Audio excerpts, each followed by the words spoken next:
नमस्कार, मेरा नाम है राज वर्मा और आप देख रहे हैं गोवा का पहला हिंदी न्यूज चैनल राष्ट्र टीवी। दोस्तों, गोवा की राजनीति में एक बार फिर तूफान खड़ा हो गया है। इस बार आंधी का केंद्र है बीजेपी सरकार के अपने ही मंत्री गोविंद गावड़े का सनसनीखेज बयान। गावड़े ने, जो खुद बीजेपी सरकार में मंत्री है, मुख्यमंत्री प्रमोद सावंत के आदिवासी कल्याण विभाग पर भ्रष्टाचार का गंभीर आरोप लगाकर सियासी भूचाल ला दिया है। एक सार्वजनिक मंच पर गावड़े ने बिना किसी लाग लपेट के कहा कि आदिवासी विभाग में ठेकेदारों की फाइलें क्लियर करने से पहले लेन देन का खुला खेल चल रहा है। यह आरोप न सिर्फ सरकार की कार्यप्रणाली पर सवाल उठाते हैं, बल्कि बीजेपी की उस छवि को भी धक्का पहुंचाते हैं जो वो भ्रष्टाचार मुक्त शासन के नाम पर बताती आई है। लेकिन सवाल यह नहीं है कि गावड़े ने आरोप लगाए, सवाल यह है कि इन आरोपों पर सरकार और बीजेपी का रवैया क्या रहा। क्या सरकार ने इस मामले की जांच का आदेश दिया? क्या मुख्यमंत्री ने अपने विभाग की पारदर्शिता की गारंटी लेने के लिए कोई कदम उठाया? जवाब सुनकर आप हैरान रह जाएंगे। 26 मई की शाम को मुख्यमंत्री प्रमोद सावंत ने एक प्रेस कॉन्फ्रेंस की, जिसमें नीति आयोग की बैठक से लेकर ऑपरेशन सिंदूर तक की बातें हुई। लेकिन जब गावड़े के आरोपों पर सवाल उठा तो जवाब में सिर्फ एक ठंडी लाइन मिली, हम गावड़े के खिलाफ एक्शन लेंगे। वाह मुख्यमंत्री जी, आपका जवाब तो सियासत की किताब में दर्ज होने लायक है। गोविंद गावड़े कोई विपक्षी नेता नहीं, कोई बागी कार्यकर्ता नहीं, बल्कि आपकी ही सरकार के मंत्री हैं। अगर वो आपके ही विभाग में भ्रष्टाचार की बात कर रहे हैं तो क्या आपका पहला कदम ये नहीं होना चाहिए कि उस विभाग की फाइलें खंगाली जाए? क्या ये नहीं देखना चाहिए कि ठेकेदारों की फाइलें क्लियर करने का ये खेल कितना गहरा है? लेकिन नहीं, गोवा की सरकार का तरीका उल्टा है। भ्रष्टाचार की जांच करने की बजाय जो सच्चाई सामने लाया उसे ही कटघरे में खड़ा कर दिया गया। बीजेपी के प्रदेश अध्यक्ष दामू नायक ने भी तुरंत मोर्चा संभाला और कहा कि पार्टी में अनुशासन सर्वोपरि है। अगर गावड़े को कोई शिकायत थी तो उन्हें पार्टी के उचित मंच पर बात रखनी चाहिए थी। दामू नायक ने तो यहां तक कह दिया कि गावड़े पर कार्रवाई होगी। विपक्ष ने इस मौके को दोनों हाथों से लपक लिया। अब आम आदमी पार्टी और कांग्रेस ने सरकार पर हमला बोलते हुए कहा, गावड़े का बयान बीजेपी के संस्थागत भ्रष्टाचार को उजागर करता है। एक विपक्षी नेता ने तंज कसते हुए कहा, जब घर का भेदी ही लंका ढाए तो सरकार क्या करेगी?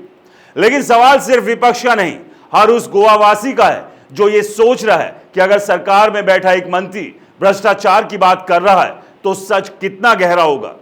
और अगर उस सच को दबाने के लिए मंत्री पर ही कार्रवाई की धमकी दी जा रही है तो इस सरकार की पारदर्शिता की पोल नहीं खोलता। मुख्यमंत्री प्रमोद सावंत की प्रेस कॉन्फ्रेंस इस मामले में एक मास्टर क्लास थी कि कैसे सवालों से बचा जाए। नीति आयोग, ऑपरेशन सिंदूर, केंद्र और राज्य की योजनाएं, सब कुछ छू लिया, लेकिन गावड़े के सवालों पर एक शब्द नहीं, सिर्फ एक वाक्य, हम एक्शन लेंगे। किसके खिलाफ एक्शन? मुख्यमंत्री जी, भ्रष्टाचार करने वालों के खिलाफ या भ्रष्टाचार की बात उठाने वालों के खिलाफ? आपने अपने विभाग के अधिकारियों को बिना जांच के क्या क्लीन चिट दे दी है? लेकिन अपने ही मंत्री को क्या आप कटघरे में खड़ा कर रहे हैं?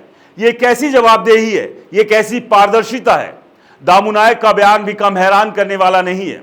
उन्होंने कहा कि बीजेपी अनुशासन की पार्टी है। ठीक है, अनुशासन जरूरी है, लेकिन जब भ्रष्टाचार की बात हो तो क्या अनुशासन का मतलब सच को दबाना है? क्या पार्टी का उचित मंच सिर्फ तारीफों के लिए है या वहां भ्रष्टाचार जैसे गंभीर मुद्दे उठाए जा सकते हैं?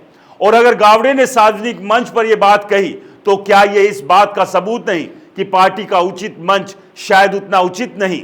गोवा की सियासत में यह कोई पहला विवाद नहीं है। पहले भी एक मंत्री पर जमीन बिक्री के नियम बदलने के आरोप लगे थे, तब भी विपक्ष ने हंगामा किया, लेकिन नतीजा वही, जांच का कोई नामो निशान नहीं।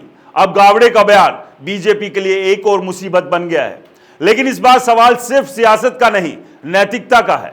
अगर सरकार अपने ही मंत्री के आरोपों को गंभीरता से नहीं लेती तो जनता पर क्या बीत रही होगी। आदिवासी कल्याण विभाग, जो गोवा के सबसे कमजोर वर्गों के लिए बना है, अगर वहां लेन देन का खेल चल रहा है तो यह सिर्फ भ्रष्टाचार नहीं, विश्वासघात है। प्रमोद सावंत की प्रेस कॉन्फ्रेंस और ऑपरेशन सिंदूर का जिक्र भी खूब हुआ, लेकिन क्या यह भ्रष्टाचार के आरोपों से ध्यान भटकाने की कोशिश थी? ऑपरेशन सिंदूर जैसे बीजेपी ने बड़ी उपलब्धि के रूप में प्रचारित किया, अब कार्यकर्ताओं में ही सवाल खड़े कर रहे हैं। और अब जब अपने ही मंत्री ने भ्रष्टाचार का मुद्दा उठाया तो सरकार की प्राथमिकता जांच के बजाय एक्शन लेने की है। यह कैसी विडंबना है? जो सच बोल रहा है उसे क्या दंडित करने की बात हो रही है, और जिन पर आरोप है क्या उनको ईमानदारी की मोहर लगाई जा रही है? गोवा की जनता अब सवाल पूछ रही है, अगर सरकार में बैठा एक मंत्री भ्रष्टाचार की बात कर रहा है तो वो सच कितना गहरा होगा, और अगर उस सच को दबाने की कोशिश हो रही है तो क्या ये सरकार वाकई जनता के प्रति जवाबदेह है?